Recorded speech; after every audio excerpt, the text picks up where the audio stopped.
All right, all right. Let there be light.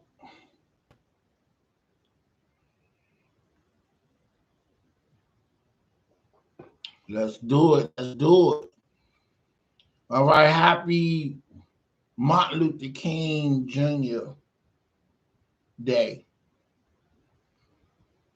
And in the last video, Dr. King has a statue down in Washington, D.C., downtown, among the monuments of presidents. He's the only black man down there that has a statue that is not of the politics of the world. You know, he was a pastor, you know, a minister, and he come from the church world. So therefore, um, you know, it's a beautiful sight to see when you go down there and look at this black man standing so, and around his surroundings is presidents with the same statue. That's big in itself. And if you want to see another statue memorial, go down to the Wilson Building, and they have a statue of Marion Barry where his office used to be. You know, the mayor for life. You know, Marion Barry, and you know, y'all do y'all research. If you don't know who Marion Barry is, he was more than the person that uh got raided by the FBI in a hotel, which he was trying to get some loving. And because of the lady who was willing and wanted to smoke, she coerced him into smoking. And it was a setup, you know. And we all know the famous quote, she set me up. So but anyway, it don't take away from the work that this man has done over the years for DC. And I didn't even know until I read his book. He's from Mississippi. He's not even from DC. He was sent through the SNCC program from Mississippi to New York. And then whoever that was in position here in DC, they moved on, and they sent Mayor Marion Barry to DC to do work for civil rights and activism. And he made DC home, and he changed the landscape. So do yourself a favor and go research Marion Barry. You know, even though it's Dr. King Day, Dr. King work affected a young Marion Barry, and he knew Dr. King personally. Therefore, it was more of a mission to, you know, to do the work that he has done for and in the name of black civil rights and the culture of DC and for the world, you know. Um, One thing that I always ask about, I wonder, did really, I done seen a few movies, you know, a few documentaries, and it seemed like the path and the quest that Martin Luther King, Dr. Martin Luther King was on, far as him becoming this stellar minister, I think he was voted and pushed into the civil rights movement, and he felt like he had to carry that on his back because he was the golden boy of that era. Someone was fresh out of college, educated, and he was a rising minister in his dad church and everything. So, you know, it's always been the students that led the fight in you know, the demonstrations. So I just think that the elders was like, we need you and a young Jesse Jackson to carry this, and young John Lewis, to carry this to the masses and spearhead this, and then you had Malcolm X in New York, who was a militant. So basically, they represented two sides of the fence on each side of the fence. You do your non-rights movement, and me and the nation, we gonna by any means necessary. So it's gonna be a balance when they come up against us, and as we face whoever trying to oppress us. You feel me? So today, to me, just not about Dr. King, it's about his influence with the Andrew Youngs, everybody that came behind him and everything. So Al Sharpton, even though, you know, they were saying he was a informant, I don't know that to be true. And all I know is about the work you doing now, and who is at the forefront right now? The lawyer that is on the scene and winning cases for everybody. You know, the Trayvon Martin, the George Floyd. I forget this guy's name. Um, Let me look him up because he's a very important, intricate in today's struggle and for civil rights and the movement. We got Black Lives Matter. They saying that, you know, they only showing up for demonstrations when it's something that's all over the TV instead of going to the communities that's having senseless murders, and like New York is off the chain right now. That's all on social media, and but everywhere has their problems. So you know, then it's rumors about they stealing like $90 million and people getting paid out and buying homes and mansions and all that. I'm like, I'm all for somebody being rewarded for their work. You don't expect people to work for free.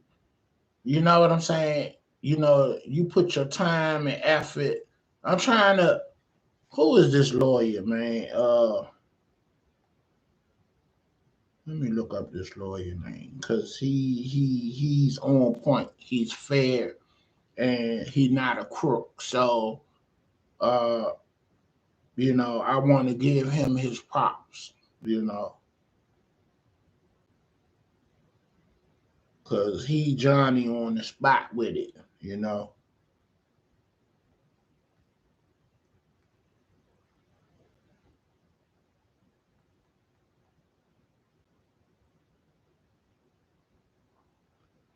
Benjamin Crump. Benjamin Crump. That's who I'm talking about. So,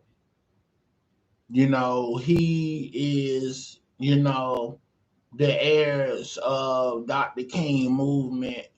And so when I'm remembering Dr. King, I'm remembering and reflecting on what his work stood for and how the progression is prevailing and still how much more we still gotta go. You know what I'm saying? So let me get some visuals on my man. Y'all see the Redskin drip. I'm rocking my drip until the Super Bowl because we won our last game. So for that is in deservance of for me and anybody that's a fan to represent. So let me look at how old Dr. King would have been if he was still here. I think he would have been like in his 90s right now, from 68, because he was 39 when he died. Him and Malcolm X died at the same age. How ironic is that? You know. And I told my wife when we go back to New York, I want to take time to go see his statue and get pictures of his statue in New York where he died at, in that convention center where they ambushed him at, you know. And you know, that'd be a big iconic picture for me, for my podcast forum, and my audience, and for me period, you know what I'm saying. So you know let me look how old Dr. King would have been. So yeah, everybody gonna recognize the holiday on Monday, but today is his birthday, his actual birthday. So I done been down to the statue 100 times, but for people that haven't been down there, you need to go. You need to take pictures, and just have that in your files, and you know, it is what it is, and you know, matter of fact, I took my son down there, and this how long ago, time is flying. My son was a shorty. He probably was like 7, you know, and my son 18 now. So we talking 11 years ago. So it's crazy. Time be flying, and time don't wait on nobody. Just so you know. You know what I'm saying? So whatever you feel you need to do, don't put it off, because tomorrow might not come for you or for nobody, for us. Whatever you desire to do, get off your butt and go do it today. You know what I'm saying? You know, because life is not guaranteed. You're not guaranteed to get up tomorrow. So be grateful. Wake up and go to bed to prayers, and align yourself with God and the faith of the covenant of blessings and prayers, and and be fearless about walking the right walk, doing what you supposed to do, because it's the best thing and it's the right thing. I know we not perfect. None of us is, but make the steps to do better, one step at a time, you know. God know your heart. As long as you give a true effort, it's salvation for you, you know. All right, I'm looking up how old Dr. King would have been.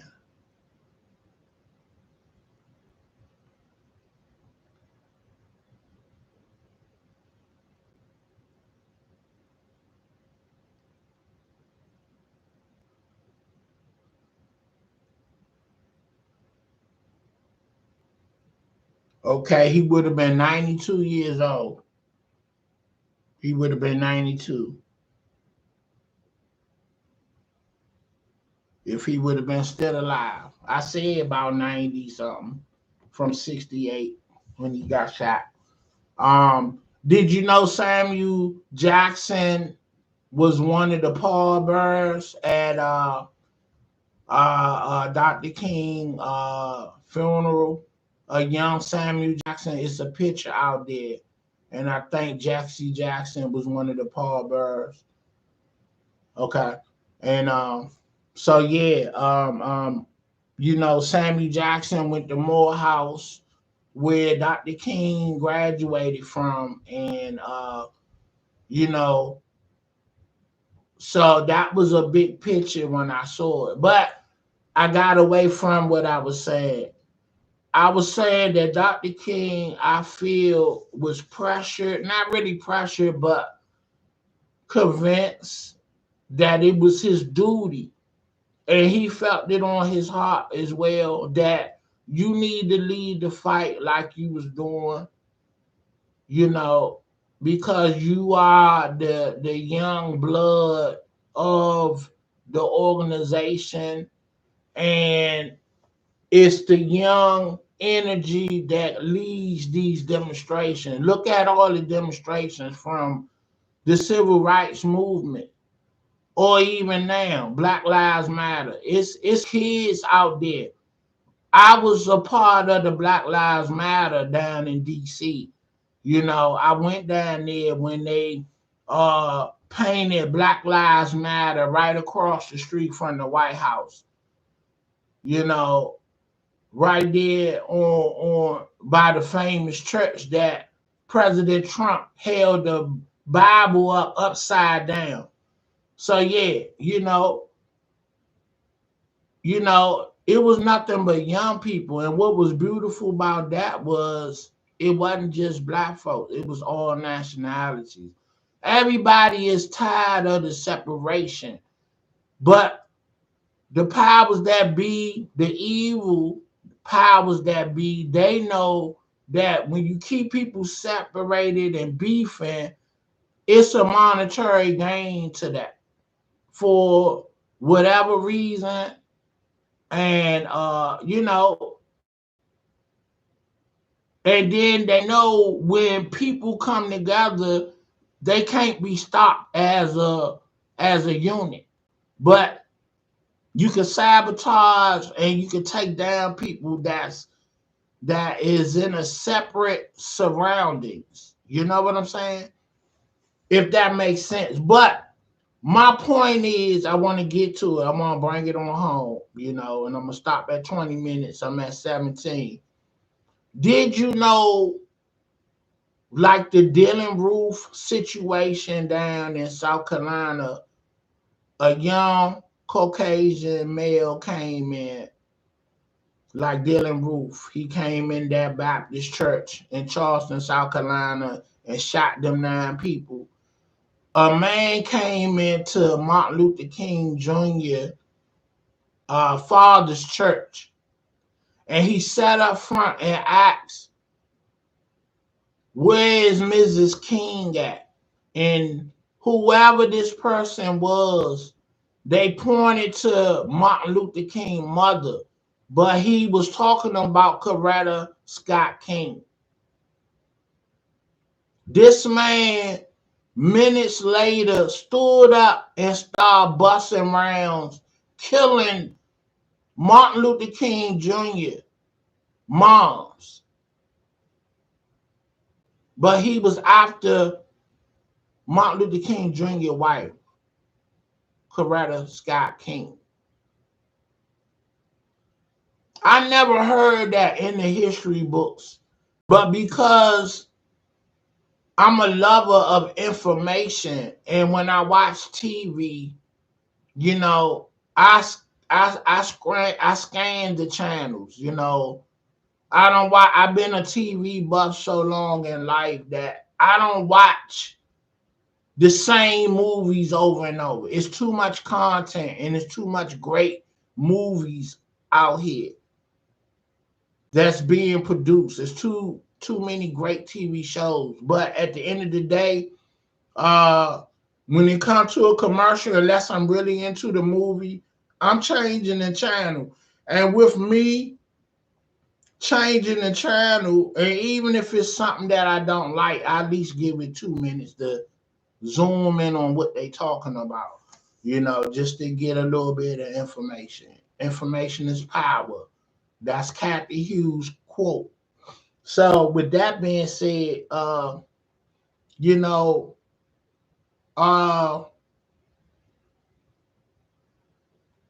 they killed that man moms, trying to get at him, trying to send a message to him because he was organizing black folks, to stand up nonviolent.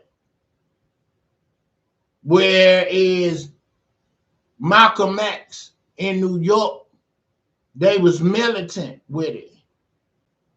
Nobody played with the nation and Elijah Muhammad.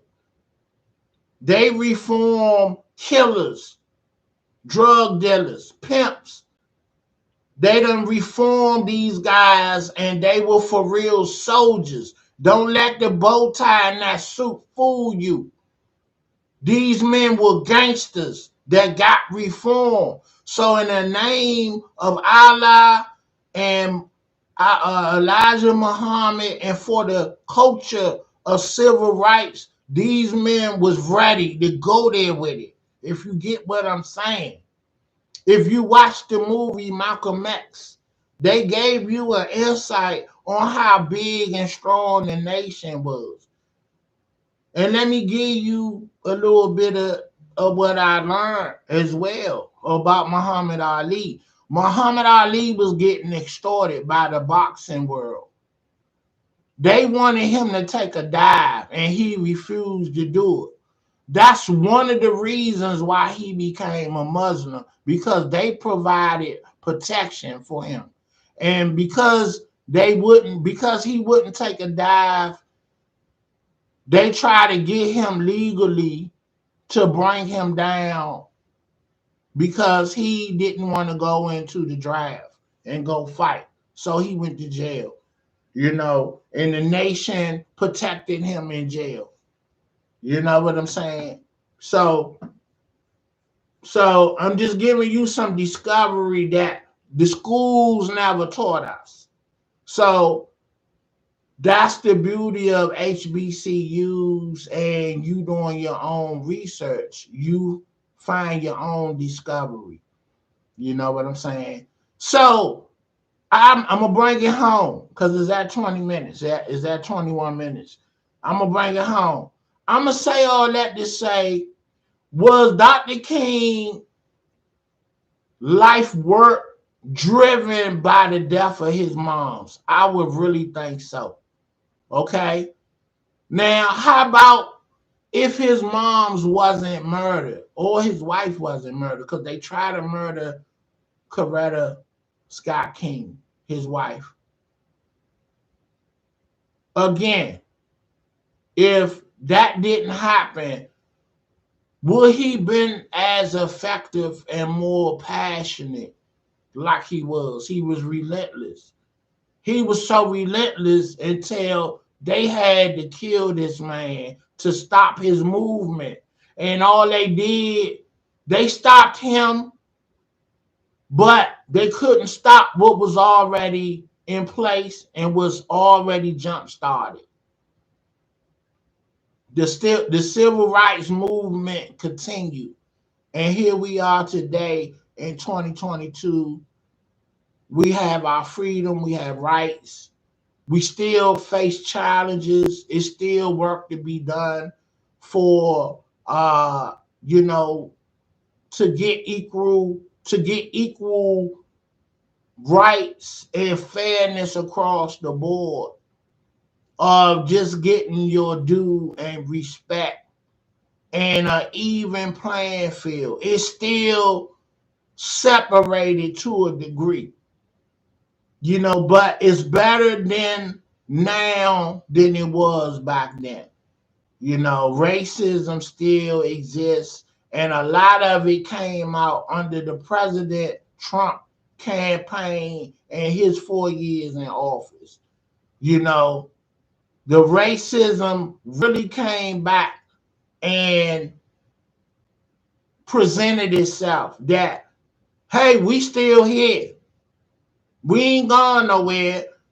And Trump gave racism life, I think, to be bold and be on Front Street.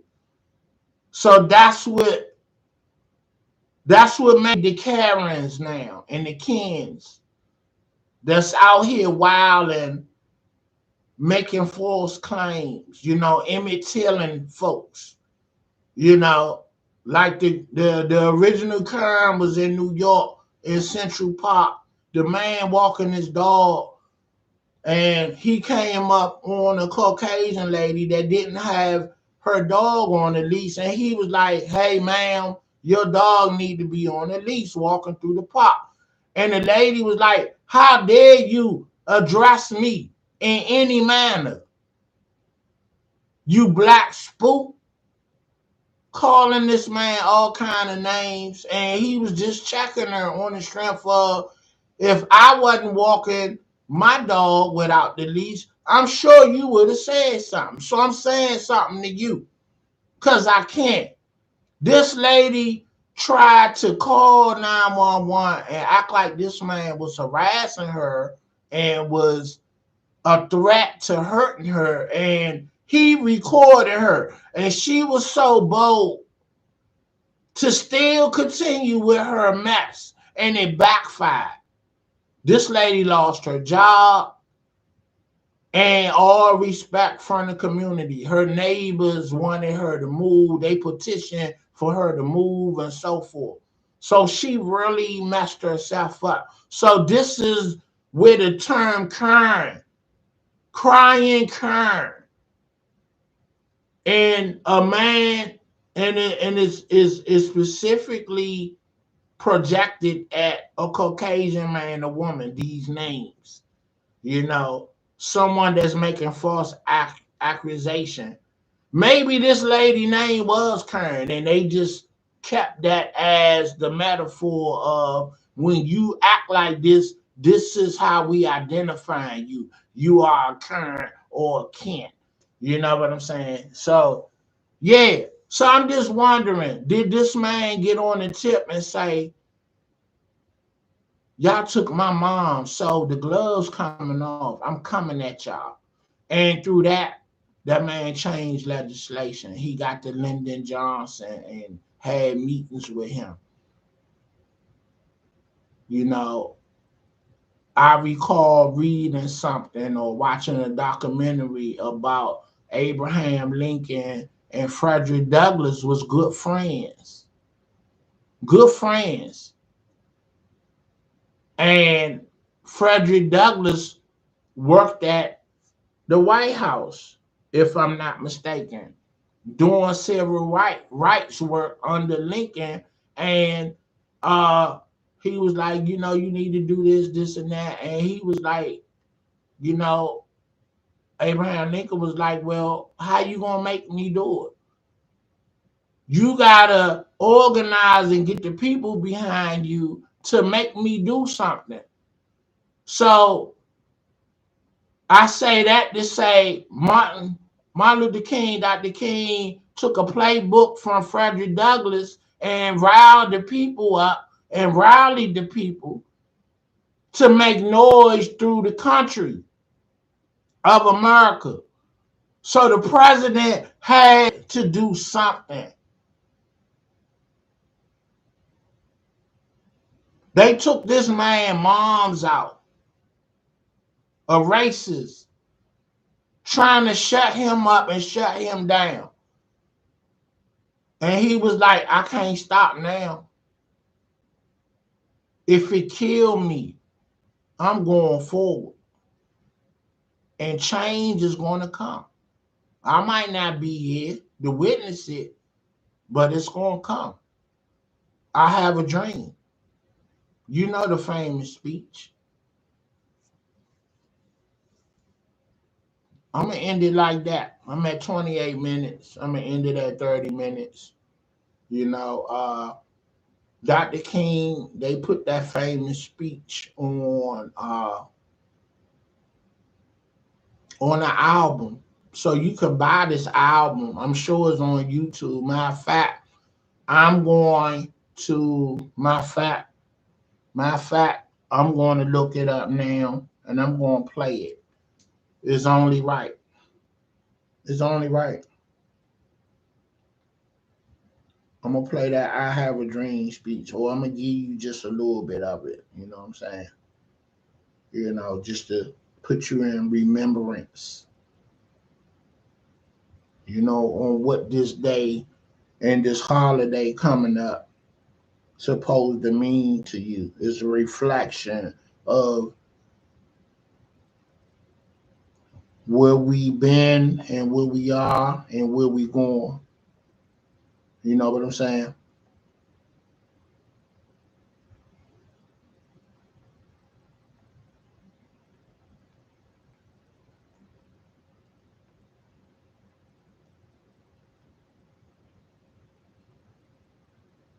Just gonna give you a little bit. I have the pleasure to present to you Dr. Martin Luther King, Jr.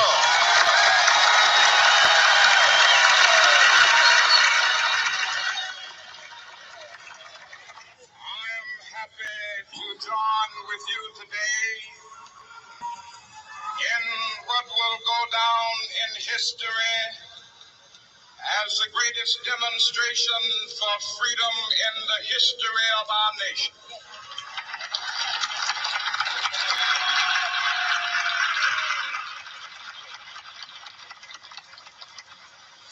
50 years ago,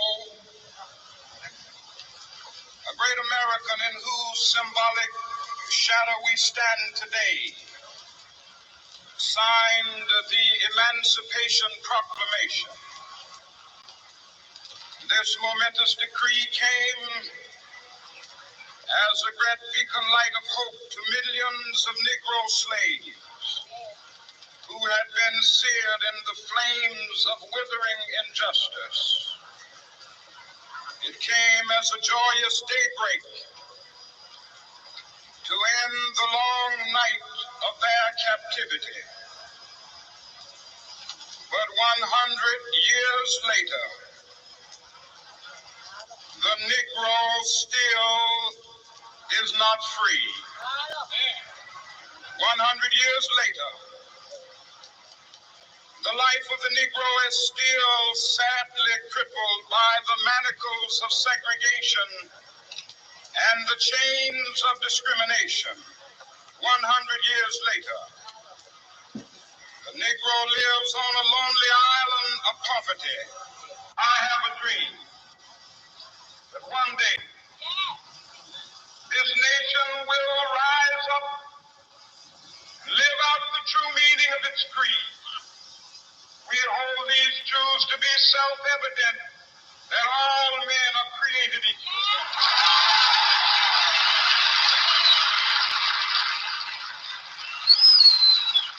Did y'all know Josephine Baker was at the podium and was supposed to speak, and somehow it didn't happen? Just so you know. I know you ain't know that because I didn't know that. I wasn't taught that in school. Even the state of Mississippi, a state sweltering with the heat of injustice, sweltering with the heat of oppression, be transformed into an oasis of freedom and justice. I have a dream.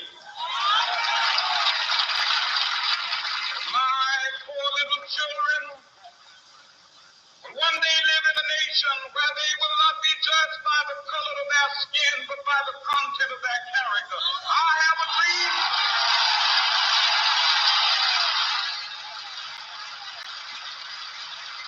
I have a dream that one day down in Alabama, with its vicious races, with its governor having his lips dripping with the words of interposition and nullification. One day right there in Alabama, little black boys and black girls will be able to join hands with little white boys and white girls as sisters and brothers. I have a dream.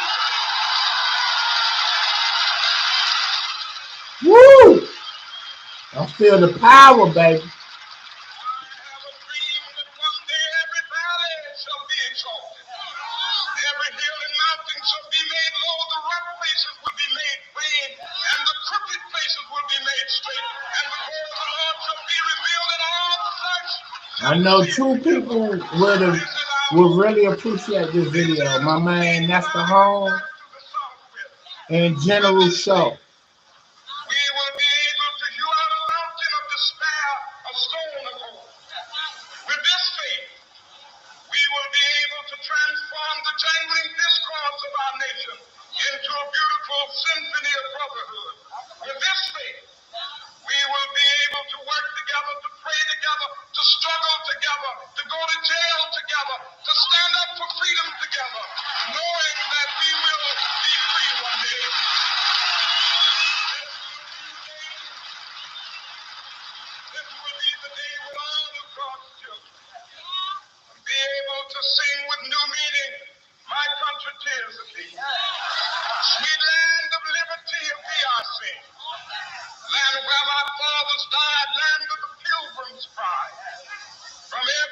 mountainside.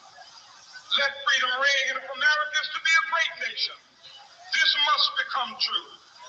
So let freedom ring from the prodigious hilltops of New Hampshire. Let freedom ring from the mighty mountains of New York. Let freedom ring from the hiking Alleghenies of Pennsylvania. Let freedom ring from the snow-capped Rockies of Colorado. Let freedom ring from the curvaceous slopes of California. But not only that, let freedom ring from Stone Mountain of Georgia. Let freedom ring from Lookout Mountain of Tennessee. Let freedom ring from every hill and molehill of Mississippi, from every mountainside. Let freedom ring in Mississippi. When we allow freedom ring, when we let it ring from every village and every hamlet, from every state and every city, we will be able to speed up that day when all of God's children, black men and white men, Jews and Gentiles, Protestants and Catholics, will be able to join hands and sing in the words of the old Negro spiritual, free at last, free at last, thank God Almighty, we are Free at last. Woo! If you ain't feel that, something wrong with you. I'm gonna end it like that, man. You ain't feel that? If that don't move you, I don't know what's wrong with you.